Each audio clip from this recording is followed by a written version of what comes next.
투자자 입장에서 빠르고 정확한 시황을 전달드릴 최경진의 퀵 시황입니다. 오늘은 뼈를 한 대 세게 맞은 것 같습니다. 정말 씁쓸했는데 어떠셨나요? 뼈를 어떻게 하면 맞습니까? 정강이가 찍힌 그런 느낌이라고 표현하고 싶습니다. 아, 네. 아프겠네요. 네. 오늘은 어제 그 로또 제가 얘기를 했는데, 로또 좋은 꿈 꾸고 로또 사서 숫자를 확인을 하고 있습니다. 그래서 마지막 숫자가 나오기까지 숫자가 일치했는데, 마지막 숫자에 공이 나오고 있는데, TV가 갑자기 꺼졌습니다. TV를 깨버릴 뻔했습니다. 네, 오늘도 바로 질문 드리겠습니다. 시장 흐름이 꼭 약세장에 진입한 것처럼 반등은 약하고 하락폭이 커지고 있는 것 같습니다. 오늘 하락은 어떻게 봐야 할까요? 매우 안 좋습니다. 네. 오늘은 매우 안 좋고, 오늘은 특히 안 좋은 부분은 누가 팔았는지 확인이 안 됩니다. 이게 지금. 네. 어제 이렇게 반등하다가 살짝 이렇게 절반 정도를 반납을 한 게 좋은 모양이 아니었는데, 오늘은 그래도 조금 어제 미국 시장이 많이 빠졌잖아요. 근데 3시 이후에 갑자기 빠졌는데, 어차피 그게 빠진 이유가 명확하니까 그게 나왔으니까 빠졌다라고 보면 되는데, 저는 사실 오늘 우리나라 시장은 반등할 거다라고 생각을 했어요. 그리고 오늘 아침에 시작하면서 외국인이 선물 매수를 강하게 시작을 했고, 그리고 삼성전자 매수 들어갔거든요. 네. 그래서 오늘 반등할 수 있다라고 생각했는데, 중국이 문제였는데, 일단 오늘 대만이 2.6% 빠졌고, 중국이 장중에 좀 빠지다가, 상해 시장은 회복을 조금 했어요. 그리고 심청 같은 경우는 플러스로 들어갔는데, 우리나라는 계속 더 빠졌다. 거기서 20포인트 더 빠졌어요. 네. 더 빠졌고, 2시 반 이후에 우리나라가 빠진 게 20포인트 정도 한 번에 쭉 내려왔습니다. 그리고 3시 이후에 기관과 개인의 선물 매도, 예. 거의 뭐 손절성 매도라고 보면 될 것 같은데, 그것 때문에 더 빠졌다. 왜 이런 흐름이 나왔느냐. 그리고 외국인의 오늘 선물 매도가 양이 많지 않아요. 오전에 9시 50분까지 3천억 정도를 매수를 하고 있다가, 그때부터 이제 천천히 내려가기 시작하는데, 갑자기 이렇게 떨어질 때, 그때 개인의 선물 매도 때문이었습니다. 그러고 나서 그걸 보고 외인이 선물을 매도를 같이 시작을 하거든요. 하는데, 오늘 같은 경우는 시장이 안 좋을 때, 거의 뭐 절망적이다 이렇게 될 때는 매끄럽게 이렇게 내려갑니다. 물론 이게 내려가는 각도의 차이는 있습니다. 이렇게 가파르게 내려가거나 아니면 천천히 내려가거나 이렇게 가는데, 절망적일 때, 그럴 때 그렇게 내려가는데, 오늘 선물 매도는 반등이 나왔다가 다시 내려가고, 반등이 나왔다가 다시 내려가고, 이게 오늘 제가 본 것만 한 7번 정도 되는 것 같아요. 네. 누군가는 계속 매수를 하는 건지, 아니면 단가를 교체를 하는 건지, 그런 매매가 계속 진행되면서 내려갔다라는 거고, 그리고 오늘 초반에 기관의 매도가 강하게 나왔었습니다. 예. 테이퍼링 소리만 들어도 경기를 일으키니까 강하게 매도가 나왔죠. 나왔는데 11시부터 기관은 이 매도를 줄이기 시작했어요. 이게 1,500억 정도가 주는데 외인이 500억 정도 더 매도가 늘어나거든요. 그런데 주가가 거의 한 30포인트가 빠졌습니다. 그 기간 동안에 시간 11시부터 2시 정도 사이에. 네. 누가 팔아서, 외국인이 500억 팔아서 그만큼 빠지는 건가요? 지난주에 수목금 외국인이 6조 원을 팔았을 때, 그때 3일 동안 빠진 폭이 70포인트입니다. 근데 오늘 외국인이 3천억 팔았거든요. 네. 3천억 팔았는데 60포인트 빠졌죠? 네. 매도가 작은데 이렇게 심하게 빠졌다는 얘기는 매수가 없다라는 얘기가 되겠죠. 매수. 여태까지 개인들이 매수를 잘 받쳐줬다라고 생각되는데, 오늘은 개인 매수가 물론 7천억까지 늘긴 했는데 매수를 받치지를 못했다라는 겁니다. 네. 매수가 좀 약했다라고 볼 수도 있고, 오늘 아쉬운 부분은 어제 연기금이 매수를 했으면 오늘도 받치는 게 나왔어야 되거든요. 네. 연기금이 오늘 매도했다.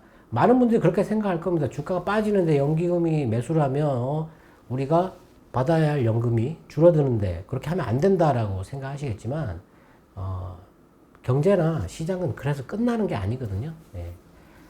연기금이 돈을 많이 벌어요. 외국 연기금은 쌀 때 잘 사거든요. 근데 지금 싸냐?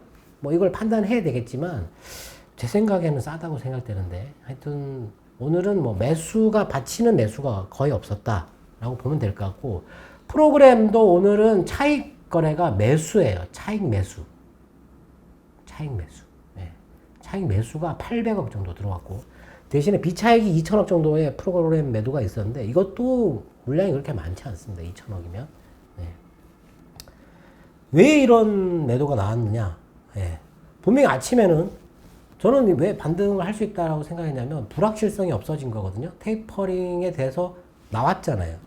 불확실성이 없어졌기 때문에 이제 테이퍼링으로 고민할 필요가 없다라고 생각했기 때문에 오를 거다. 마침 외국인이 매수를 한 거죠. 예. 지금 반도체 때문에 매도를 많이 해놨잖아요. 그런데 불확실성이 하나가 없어졌으면 매수를 해서 올려야 되는 거거든요. 예. 근데 매도가 나왔다. 이해할 수 없는 부분인데 어디서 팔았는지 알 수도 없고 물론 판 주체는 지금 외인과 기관인데 이거 평상시와 흐름이 완전히 다릅니다. 예. 이런 매도로 주가가 이렇게까지 빠지지 않거든요. 예. 그러니까 특정 세력이 있다라는 얘기인데 그 특정 세력을 특정할 수도 없고 예. 조금 오늘은 답답하고 예. 오늘은 사실 공포감이 좀 들 정도로 하락했다. 저도 좀 공포감이 들 정도로 하락했다. 왜 하락하는지 모르기 때문에 예. 당연히 그 테이퍼링 때문에 하락한다라고 생각을 하는데 이 하락은 그게 아닌 것 같다라는 거죠. 네. 어저께 저녁에 중국이 그 43개의 앱에 대해서 시정 명령을 내렸어요. 게임을 해보셨는지 모르겠는데 게임이나 뭐 그런 유튜브나 이런 거 보시면 게임 광고 같은 게 갑자기 들어와서 뭐 클릭을 해라 뭐 이런 식으로 나오잖아요. 그게 다 중국 게임 광고인데 그런 게 너무 무분별하게 나온다 뭐 이런 얘기를 했어요. 그래서 그런 거를 좀 시정해라 이렇게 얘기를 한 건데 일단 그런 게 있었고 오늘 2시 반에 낙폭이 커진 이유는 텐센트 때문이거든요. 예. 그거 조금 이따 제가 말씀을 드리고 일단 어제 미국에서 9월 달부터 부스터샷을 맞겠다 뭐 이런 얘기를 했고 그리고 중요한 거는 연준의 회의록 이게 이제 3시에 나왔는데 이게 나오면서 주가가 이제 그 미국 시장이 급락을 했다라는 거죠. 예. 내용이 중요하겠죠. 자산 매입 축소를 연내해야 된다라는 얘기입니다. 이제는 연초, 연내 고민할 필요도 없고 연내해야 된다. 그러면 지금 회의가 9, 10일, 12인데 10일 아니면 12, 지금은 뭐 12로 보는 의견이 많은데 거의 합의가 됐다라고 얘기를 했어요. 소수 의견으로 뭐 내년으로 넘겨야 된다 이런 얘기도 있지만 거의 합의가 된 걸로 봐서는 연내한다라는 얘기죠. 예. 그러면서 한 얘기가 물가가 목표치에 도달을 했다라고 얘기를 했어요. 예. 일시적이라고 그동안 얘기를 했는데 물가가 목표치에 도달했다라고 얘기를 하고 고용지표 개선도 거의 달성이 됐다라고 얘기를 했습니다. 아주 그 큰 진척을 봐야 된다라고 얘기를 했는데 지금 그거를 더 기다려야 된다고 주장하는 사람도 있고 한데 지금 현재까지 나온 걸로는 어느 정도 달성이 됐고 이 다음에 나올 그 9월 달에 나올 그 고용 지표도 충분히 달성할 것이다. 왜 그렇게 보냐면 지금 그 실업수당 지급하는 게 이달에 끝나기 때문에 어차피 지금 취직을 해야 되잖아요. 네. 그렇기 때문에 당연히 좋아진다라고 보는 거죠. 그래서 안 봐도 좋아질 거다라고 생각해서 9월 달 좋게 나오면 바로 테이퍼링 들어가겠다라는 거죠. 네. 그리고 이 자산 매입 축소는 금리 인상과는 무관하다고 했습니다. 그러니까 자산 매입 축소한다고 해가지고 금리 인상과 연결 짓지 마라. 금리 인상은 경기가 좋아져야 한다라고 얘기를 했어요. 경기가 좋아져야 한다. 경기의 그 흐름에 달렸다. 그래서 내년 말 정도로 예측하고 있다라는 거죠. 네. 근데 한 가지 악재가 나온 게 뭐냐면 세인트루이스 그 연준 위원이 그 테이퍼링을 내년 1분기까지 맞춰야 된다라고 얘기를 했어요. 이 사람은 그러니까 어제 그저께인가요?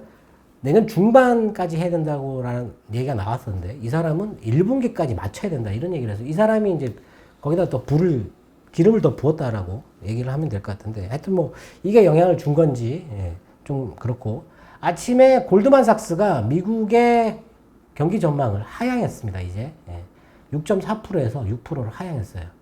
이게 이제 악재였다고 할 수 있지만 이것 나오고 나서 우리나라 시장 반등했습니다.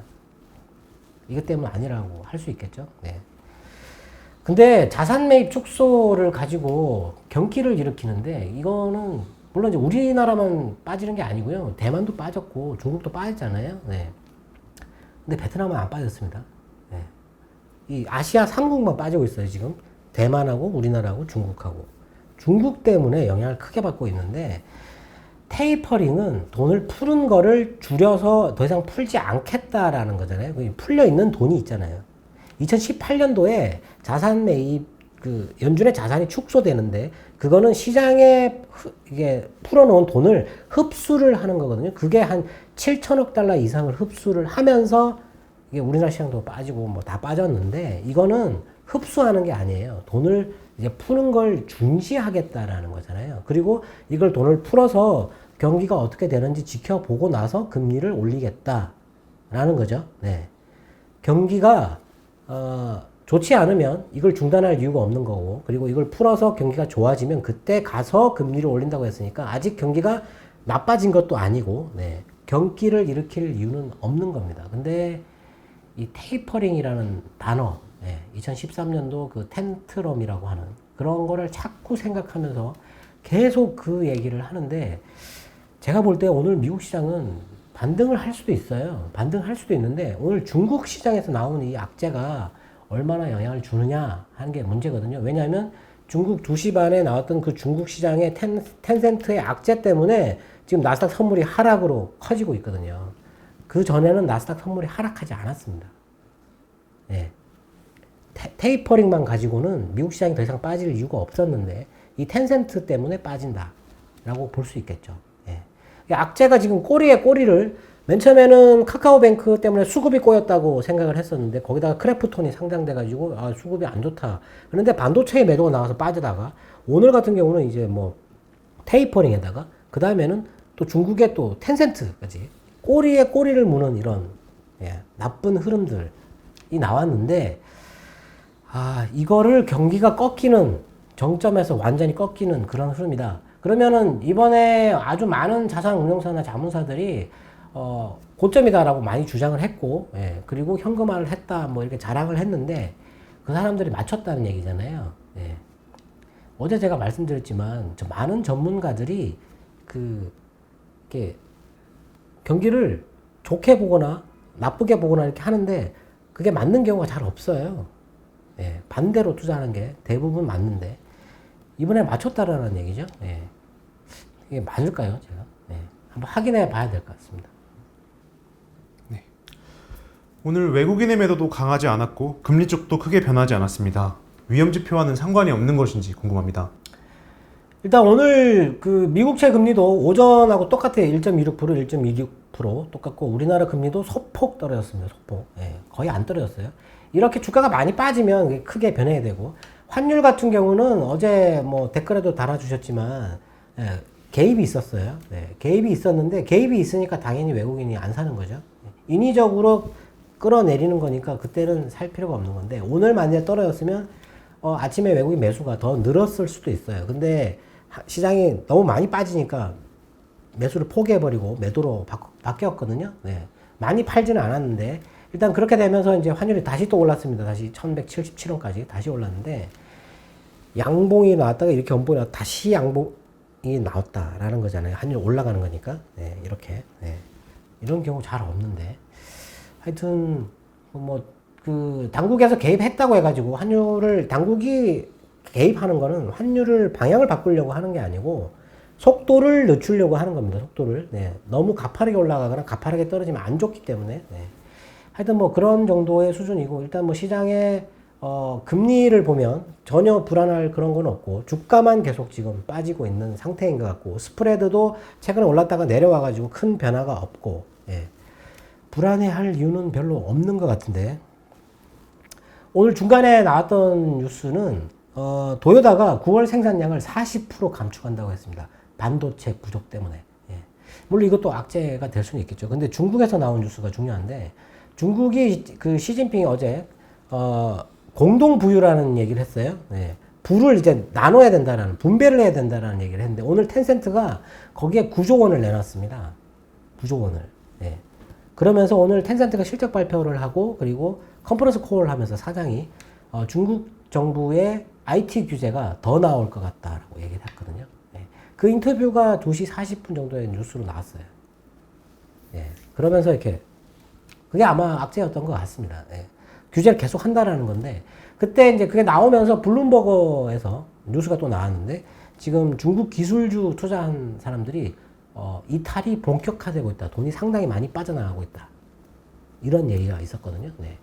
뭐 이렇게 안 좋은 얘기가 연달아서 지금 계속해서 나오는 거죠. 네. 주가가 빠진다고 해가지고 당장 위험한 건 아닌데 자산 가치가 갑자기 급락을 하게 되면 부실이 생겨요. 왜냐하면 부채가 있기 때문에 그렇습니다. 예, 부동산이 급락할 때 왜 이게 그 위험을 크게 주냐면 부동산은 대출이 많잖아요. 그 매수를 하는 사람들이 대출을 많이 하잖아요. 그렇기 때문에 이게 자산 가치가 급격하게 빠지면 은행들이 특정 가치를 이렇게 산정해가지고 거기에 맞춰가지고 대출을 해줬는데 그 가치 이하로 떨어지게 되면 은행이 부실해지잖아요. 그래서 이게 부동산이 급락하면 금융위기 쪽으로 번져가지고 미국처럼 그래서 이제 엄청나게 큰 위험이 오는데 주식도 마찬가지입니다. 주식도 갑자기 많이 빠지게 되면 이게 부채를 내서 신용이나 아니면은 이게 담보대출을 내서 투자하는 사람도 많거든요. 예. 그런 게 이제 부실이 생기는 거죠. 예.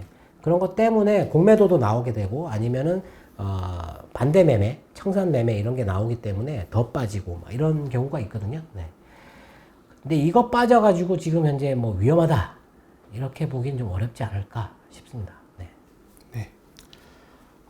베트남은 오늘도 상승을 했는데 대만과 우리나라만 집중 매도가 나온 것은 중국과 밀접한 관련이 있기 때문인가요? 네, 아무래도 중국 때문인 것 같은데 중국이 지금 오늘 그 홍콩 시장 쪽 같은 경우 상해 같은 경우는 많이 해보겠다가 밀리는 거기 때문에 뭐 아직까지는 여유가 좀 있는데요. 그 홍콩 쪽이 지금 빠졌다가 살짝 올랐다가 다시 저점을 깨고 내려가고 있는 그런 모양을 하고 있어요. 하락 N자 모양이라고 하는데 그런 모양을 하고 있는 이건 바닥이 없는 거거든요. 이거는. 네. 그래서 공포감이 도는 거죠. 그래서 오늘 저도 그 홍콩 시장을 보고 공포감이 생기는 겁니다. 우리나라 시장이야 뭐 오늘 이평선 180일선에 닿았는데 작년 6월달 이후로 이 180일선에 닿은 적이 없어요. 근데 오늘 처음 닿았습니다. 이게 지난 5월달에 저점이 3,103포인트였는데 그게 깨졌잖아요. 중간에 저점을 깨고 내려간 상태죠. 네. 그러면 이게 이제 더 빠질 수 있다 이렇게 보는 거죠. 원래는 오늘 반등이 나왔어야 되는 건데 빠졌다라는 거죠. 예. 기술적인 흐름상으로는 지금 이 흐름이 상당히 안 좋은 흐름이고 그리고 오늘 그런 흐름 때문에 저도 공포감을 조금 가졌다라고 보면 되는데 제가 보기에는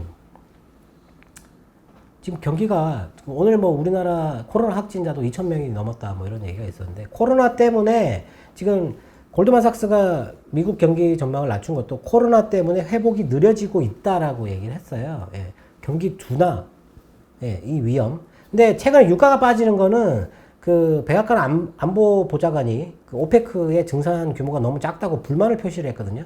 그러고 나서 지금 유가가 계속 떨어지고 있는 거예요. 예.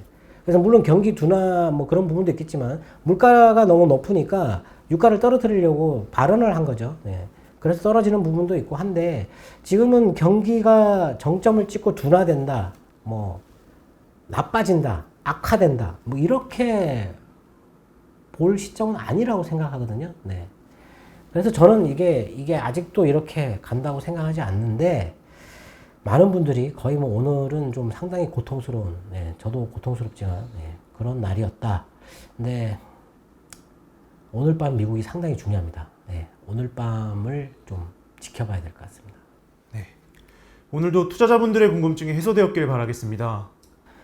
네, 중국 시장이 주는 위험이 우리에게는 아주 밀접합니다. 수출도 많이 하고 대만도 그렇고. 네. 중국의 규모가 자꾸 이 경제가 안 좋아지면 수출에서 타격을 받기 때문에 안 좋은데 중국에서 나오는 그 규제들이 상당히 어떻게 보면 조금 위험스러운 그런 규제들이 나오고 있다. 네, 공동 부유. 네. 경계를 해야 할 대상입니다. 네. 네, 오늘 밤 미국 시장을 기대하며 여기서 인사드리겠습니다. 지금까지 최경진의 퀵시황이었습니다. 감사합니다.